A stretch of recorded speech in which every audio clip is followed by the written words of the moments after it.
Hey everybody, it's Pastor John here for your midweek devotional. I want to start by asking you a question. When was the last time that you found yourself really, really thirsty? Perhaps it was at the end of a hot day. We haven't had one of those in quite a while. Or maybe it was at the end of a difficult workout. Or maybe it's just simply because you were on the highway in your car too long without the ability to stop. But regardless of what the situation was, we all know what it feels like to get really thirsty. And although it may seem like a small thing, we do also know that it can make us feel fairly uncomfortable and even sometimes miserable. Well, in the Gospel of John, John tells us that one of the last things that Jesus said while he was on the cross was, "I am thirsty." And we might wonder why John would take the time to include this detail in his Gospel. I think that there's a powerful image of Jesus who describes himself as living water, saying and crying out from the cross, "I am thirsty." For me, it's almost a physical proof of his suffering for each of our sakes.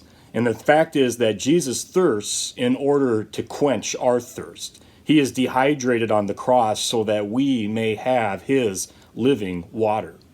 We know in our world and in our lives today, in which the main goal for a lot of people is to seek an easier, more comfortable life, I think it's important that as followers of Christ, we remember what Jesus was willing to go through for each and every one of us.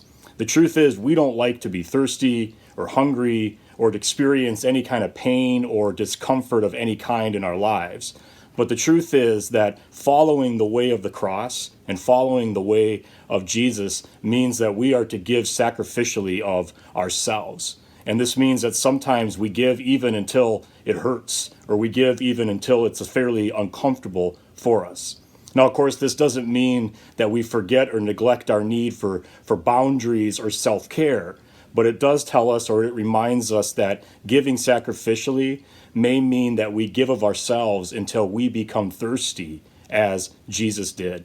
So this week, as you go about your lives, let me offer this simple prayer for all of us. Each and every day, let's find some time to simply pray, "Father, show me today how I can give of myself, even when it's uncomfortable, so that others may have life in you." All I can say to that is amen. I love you, Discover Church, and we'll see you again soon.